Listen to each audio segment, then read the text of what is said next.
If you are new to this series, we have been going through every single national title claim in college football history for the FBS or highest level at the time it was claimed. At this time, we have covered all the teams that have claimed 5 titles or less and are moving on to the higher numbers. Please go back and watch those for me after this if you enjoy this sort of thing.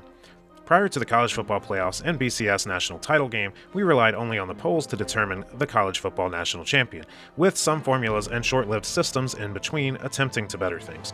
The polling system failed many times, with as many as 4 to 6 teams in contention that never even played each other. This often resulted in many split national championship years. Prior to 1965, some polls voted on their national champions before the bowl games were even played, and then saw their champion lose their final game. If you go back a little further, the first attempt to straighten things out came in 1936 with the creation of the AP poll, and was often the most respected poll for many years. But even then, the early media had their biases and favorites due to what they were familiar with. If all the writers and voters only saw Notre Dame or Yale, they would have no way to compare it to what was going on down south or out west, and usually just sided with what they knew. Prior to the AP, we had a wild, lawless 67 years of college football where many or no teams called themselves national champions, and a lot of those teams didn't even claim national titles in this era until more modern polls went back and retroactively named them national champions.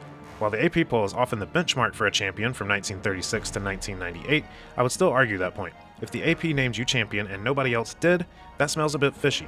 Personally, I tend to side with what a majority of the polls say. So if the AP says you are the champ, but 11 others don't, I look deeper into the situation. And that's just me. You are free to do or think whatever you like. Jerry, just remember, it's not a lie if you believe it. And of course, I view any titles won through the playoffs or BCS title game as automatically 100% legit from the start of the video, even if you disagree with the selection committee. And yes, I have also disagreed with them plenty of times. On the flip side, any that claim a separate title outside of those official parameters I view as complete bullshit, whether the selection committee screwed said team or not. History is history, and I respect that fact, even if I dislike that fact. For the purposes of this channel, I'm only going by what the school actually claims. I will do a series covering unclaimed titles later on. I have added a layer to my tiers and now broken them down into 5 sections. 100% legit, debatable but fair, I see your argument but no, complete bullshit, and introducing 1941 Alabama, which will be reserved for the most imaginary or dumb claims that exist. Minnesota. I bet some of you are happy that I didn't use an accent there. The Gophers claim a lot more titles than you'd guess if you don't live around there. Their championship history is greater than commonly more prestigious names such as Georgia, Florida, Tennessee, Nebraska, Miami, and so on. But the reason for that probably has something to do with the fact that they all occurred 66 years ago minimum. Even the last conference title came 59 years ago, and the last untied conference title 85 years ago. It can be easy to forget a dominant history when it becomes, well, aging history. Today, Minnesota is average, and over the last 30 years has been below average to terrible at times. But here on this channel, we don't forget the history. We explore it, learn from it, and celebrate it most of the time at least. On the other hand, if you're gonna claim 7 national championships, they better have a decent foundation. So let's have a look at these and see if, in my eyes at least, they all hold up. And with the Twins, Wild, Timberwolves, and Vikings all doing you wrong, I hope they do.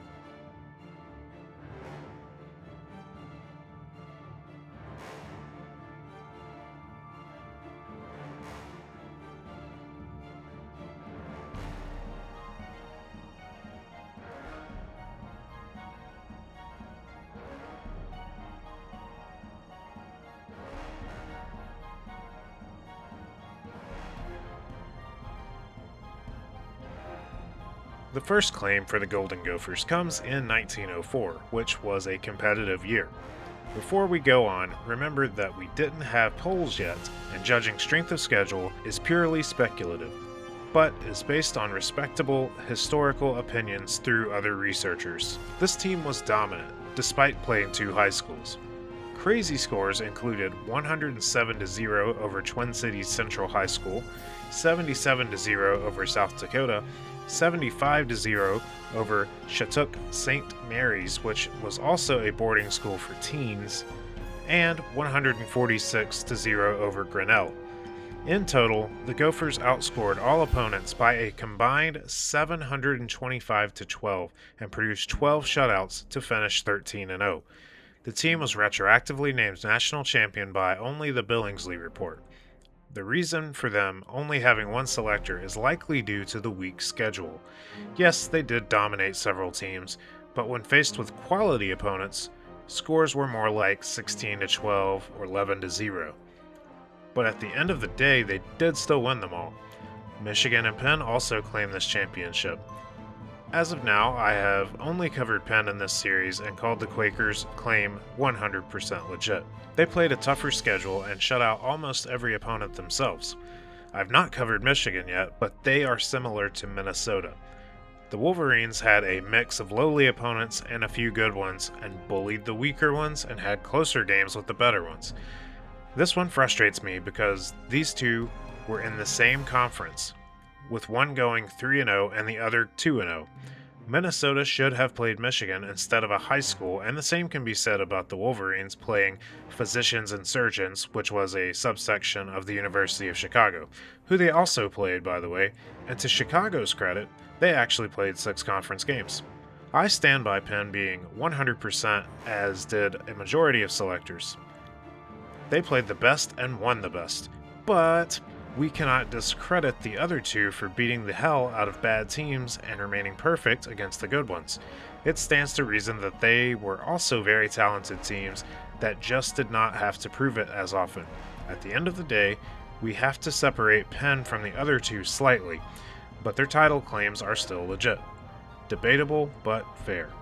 And it's only that way due to the weak schedule and one selector. 30 years later is our next claim, and the team is now under Hall of Fame coach Bernie Bierman, and will remain so for the next 5 of these claims. Bernie actually played for the team from 1913 to 1915 and was in his 3rd season by 1934. The Gophers took care of business at 8-0, beating a solid slate of opponents, even shutting out 4 of them. They were named national champions by 8 selectors. Alabama and Pittsburgh also claimed this one. I've not yet covered either team in this series, but we can easily eliminate Pitt because on October 20th, they lost to Minnesota. Goodbye, Panthers. And if you follow this channel often, you'll know exactly who tried to make the claim for Pitt. More on that in their video. Alabama, on the other hand, looked solid and were undefeated. They even had a bowl win to boost their image and help the mathematical formulas, and have 5 selectors. Now, I understand 8 selectors is more than 5, but not all selectors are created equal, so we won't go by that alone. Both teams had arguably a similar tough schedule as each other.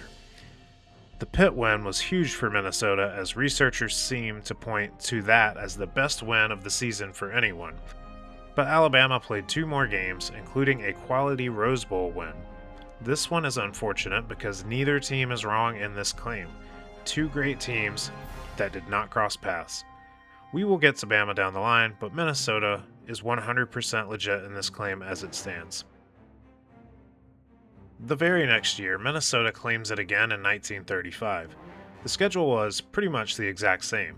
It was not a dominating performance by any means, but the team found a way to win close ones on the way to 8-0 and were named national champion by 7 selectors. So Princeton, SMU, and TCU also all claim this one. Since Princeton claims the most, I have not yet covered them, as they will be last in the series. I have hit TCU and SMU. For both of those, I said I saw their argument, but no. SMU would have a better argument if not for their Rose Bowl loss to Stanford and slightly weaker schedule. TCU lost to that same SMU team in late November, eliminating them right then and there. Princeton went undefeated and played a solid enough schedule, but more on them later. Minnesota versus Princeton is a pretty even comparison on paper, but with no rankings, it is hard to distinguish any separation. Minnesota took care of business and is 100% for 1935 as well for the repeat. 1936, the claimed three-peat and last team to ever do so. And thank goodness, we now have rankings. The Gophers got to number 1 in the country by week 5 after beating Washington, Nebraska, Michigan, and number 5 Purdue to begin the season. On Halloween, however, the team suffered a 6-0 loss to number 3 Northwestern. From there, they beat Iowa, Texas, and Wisconsin to finish 7-1. They were named the first ever AP Poll National Champion, along with 9 selectors. Pitt is the only other team claiming this title, and they went 8-1-1, actually finishing ranked 3rd. But they played 4 ranked teams going 2-1-1 in those. So I feel that ranking is a little unfair. Also, we have to consider that the championship was named before their bowl win.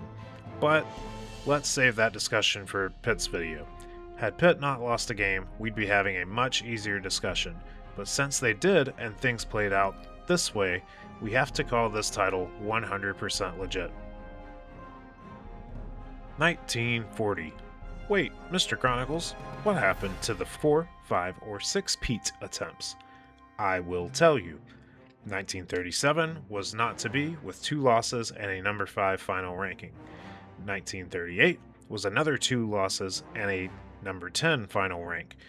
And 1939 was a disastrous 3-4-1 season. So by 1940, hopes and dreams had faded a bit, but here we are nonetheless. The team began unranked, but after beating Washington and Nebraska in the first 2 games, entered their 3rd ranked number 7. In that one, they beat number 15 Ohio State 13-7 and later went on to defeat number 8 Northwestern 13-12 and number 3 Michigan 7-6. Minnesota was named AP National Champions along with 9 other selectors picking them as champs. Boston College, Stanford, and Tennessee all claimed this one as well, and I have covered them all in this series already. For more context, check out those videos, but the short summary is, I called Stanford 100% as an undefeated Rose Bowl champion. On the complete opposite end of the spectrum, I put Boston College and Tennessee in the 1941 Alabama tier. BC straight up just claims themselves champions with no backing from any poll or mathematical formula, and the Vols lost to them. This one is easy for me. While my 100% Stanford played more ranked teams, 4 of them were in the number 11 to number 19 range. Minnesota played only 3 ranked teams, but 2 were in the top 10. The quality and quantity comparison seems to even each other out between the teams. I see this entire year as an even split between Stanford and Minnesota. Therefore, the Gophers are also 100% legit in 1940. 1 year later, we have our next claim of 1941. The team went a perfect 8-0 with key close wins coming over number 3 Michigan 7-0 and number 9 Northwestern 8-7. The Gophers were named national champions by the AP poll and 11 other selectors. The last game of the season was played just 15 days before Japan attacked Pearl Harbor, and there is apparently a book I'm adding to my list called From the Gridiron to the Battlefield, Minnesota's March to a College Football Title and into World War II. It's quite a lengthy title, but I'm going to check it out. Let me know in the comments if you have read it. Alabama is the only other team trying to claim this, so since I have an entire tier dedicated to how made up that is, we won't waste our time debating that right now. Minnesota is again 100% legit. The 7th and final claim comes from 1960, now under the command of 7th-year head coach Murray Warmath. After 1941, the Gophers had fallen hard from their dynasty. Between 1941 and 1960, the team actually had a losing season 7 times and included a couple of 1-win seasons. Minnesota began the year with a 26-14 win over number 12 Nebraska in Week 1, leading to them being ranked from then on out. On November 5th, now ranked number 3, the Gophers defeated number 1 Iowa 27-10 to take over the top spot. Here's where things turned. The next week, they lost 23-14 to unranked Purdue. They would then close out the regular season at Wisconsin with a 26-7 win to finish 8-1. The polls then closed and moved them from number 4 to number 1 as AP, coaches, and a handful of others' national championship selection. Then, they lost the Rose Bowl 17-7 to number 6 Washington. Before we move on, I'll repeat what I've said in other videos. Here's how I've personally been navigating this issue in this series. Just because you lose your bowl does not mean I will automatically trash you. If such a loss happens and nobody else claims the year, easy enough. If it happens and one other team claims it, but the loss doesn't make you seem weaker than that team, okay. But if this happens and more deserving teams are right there, what we actually have is a mistake. And yes, this logic could be applied to the BCS and college football playoffs a few times, but my difference in accepting those is because the entire nation pretty much adopted that the BCS and college football playoffs was or is the ultimate goal. In 1960, teams were gunning to win a vote and the bowls counted for nothing. So which of my scenarios does this claim fit into?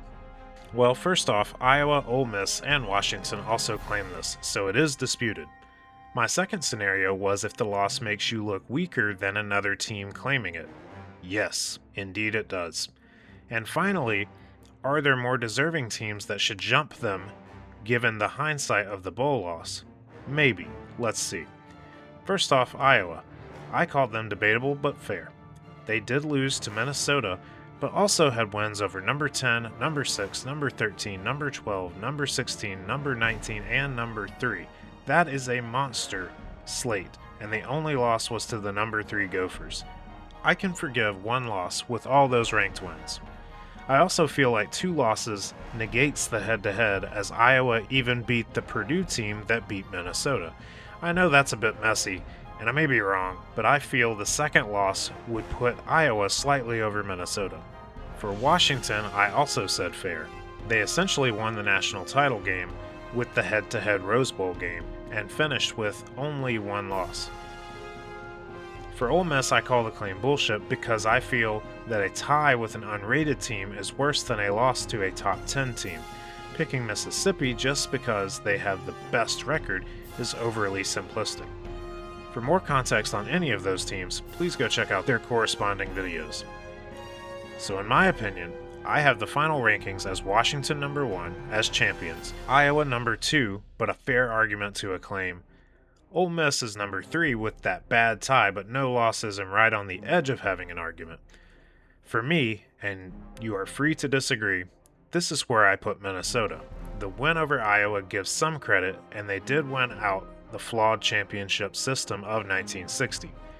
This one belongs in my seemingly rarely used tier of I see your argument, but no. By my count, that is 6 legitimate titles. That's a great feat in college football history, but unfortunately, once those titles reach 85 years old, like all the ones I said legit on are, they lose their shine. We live in a world where it's what have you done for us lately?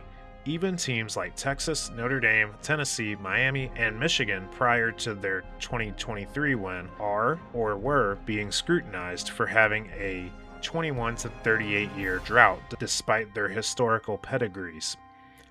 85 years is going to lose a lot of luster to most fans. Lately in this series, I've been ending with my thoughts on if I think the team in question will be adding to the trophy case anytime soon, like within the next 5 to 10 years. This was not really a tough call on this one.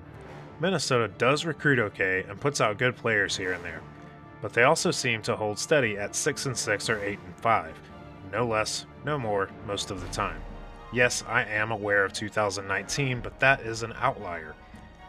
Since the playoffs began, the Gophers have been in the final rankings twice with a high of number 18, and never went higher than number 8 during that 2019 season, which is great. There was a chance to make it, but the chance has passed. I have no ill will towards Minnesota, but who are we kidding? The conference has not been won outright since 1941, and not even tied since 1967. I think we have to be realistic and start there before we talk about adding another national title. And yes, 2025 Indiana should give everyone hope, but generational stories like that don't come around often, hence the word generational. Vanderbilt had a generational team also and fell short of anything.